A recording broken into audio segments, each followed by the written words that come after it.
On se retrouve pour réaliser la deuxième pièce du TP Robot Eric. Donc cette deuxième pièce, ça sera la chaise, cette pièce verte. Donc pour cela, nous allons créer une nouvelle pièce, fichier nouveau pièce. Et on va arriver sur un plan de travail vide. Donc on va commencer par réaliser la base de notre chaise. Donc je rappelle que sur SolidWorks, on commence par créer une esquisse 2D pour ensuite lui donner du volume. Donc on crée l'esquisse, on utilise le plan de face. On est dans un plan 2D, on le remarque bien, il y a deux axes ici, ou en bas à gauche, X et Y, et on va réaliser la pièce. Donc cette pièce, elle se base sur un rectangle. Donc ce rectangle, il aura une longueur de 132,5.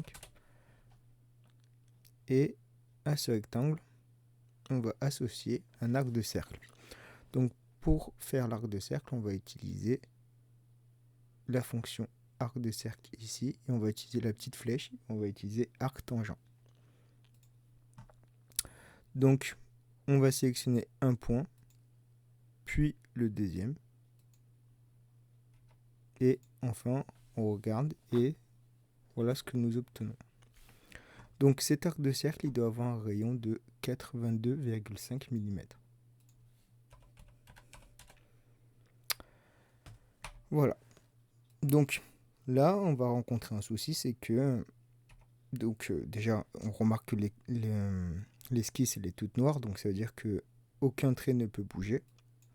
Donc notre esquisse est totalement contrainte. Mais on va rencontrer un problème quand on va vouloir extruder, c'est que SolidWorks va nous demander de choisir un contour. Donc ce problème, il est du fait que une esquisse ne doit comporter qu'un contour fermé. Donc on va retourner dans l'esquisse.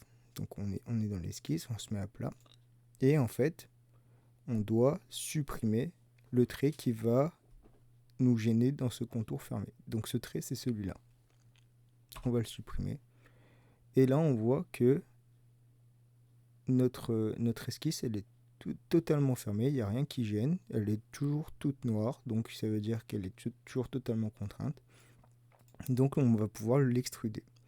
Donc là, j'ai cliqué pour enlever ce trait, j'ai cliqué sur le trait, j'ai cliqué sur supprimer, mais sinon on peut utiliser aussi dans l'onglet esquisse le ciseau qui va nous permettre de couper les traits que l'on ne veut pas.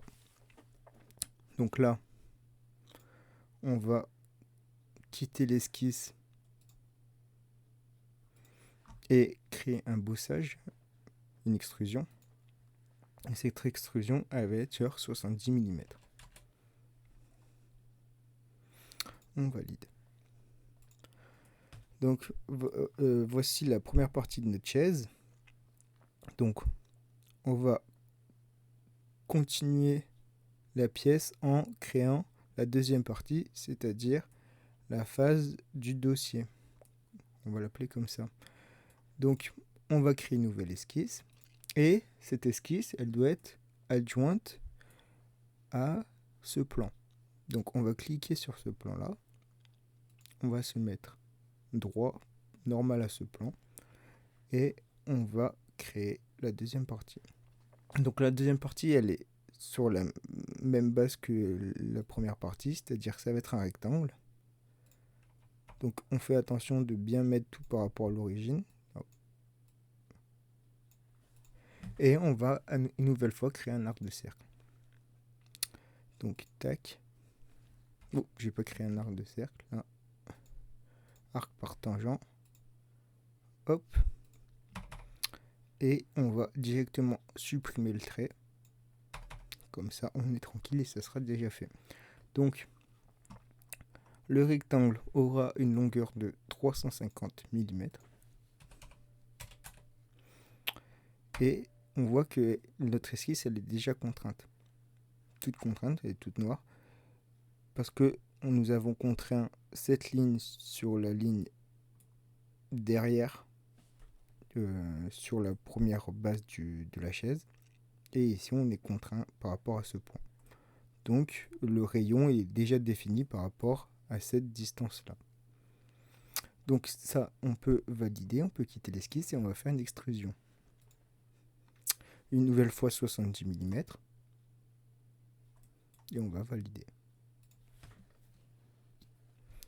Donc voilà notre pièce qui ressemble de plus en plus à une chaise. Il nous reste juste la dernière partie, c'est le cercle que nous allons créer sur cette base. Donc on va créer une nouvelle esquisse. On va sélectionner le plan où l'on souhaite travailler, donc c'est ce plan-là. On va se mettre normal à ce plan, c'est-à-dire perpendiculaire à ce plan, et on va commencer à travailler. Donc, nous allons utiliser la partie cercle. Donc ce cercle-là, il doit être au centre de ce trait, enfin de ce segment. Donc SolidWorks, il est sympa parce qu'il va nous aider à trouver le centre. Donc le centre, si on regarde à peu près là, hop, on voit qu'il me montre le centre avec un point orange. Donc on va directement cliquer dessus, on sait que c'est le centre. Et on va créer notre cercle. Donc là, notre cercle, on l'a vu sur la première vidéo, il n'est pas encore contraint. Il faut lui ajouter une cotation. Donc cette cotation, ça va être son diamètre. Donc on va sélectionner l'outil cotation. On va sélectionner le cercle et on va lui mettre le diamètre. Son diamètre, il doit être de 100 mm. Donc là, notre esquisse, elle est toute noire. Donc elle est totalement contrainte. On va valider. On va valider et on va faire l'extrusion. Donc là, on remarque notre extrusion. Oups, pardon. Top.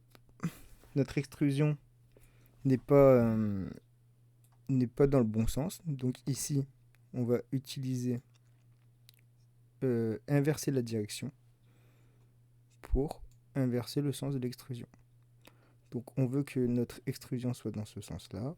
On valide et notre chaise est terminée. Il manque juste à lui ajuster la couleur. On clique droit, on utilise la sphère de couleur, pièce, et on la met de couleur verte, comme sur le TP. Hop, on valide, on n'oublie pas d'enregistrer, et voilà notre deuxième pièce qui est finie.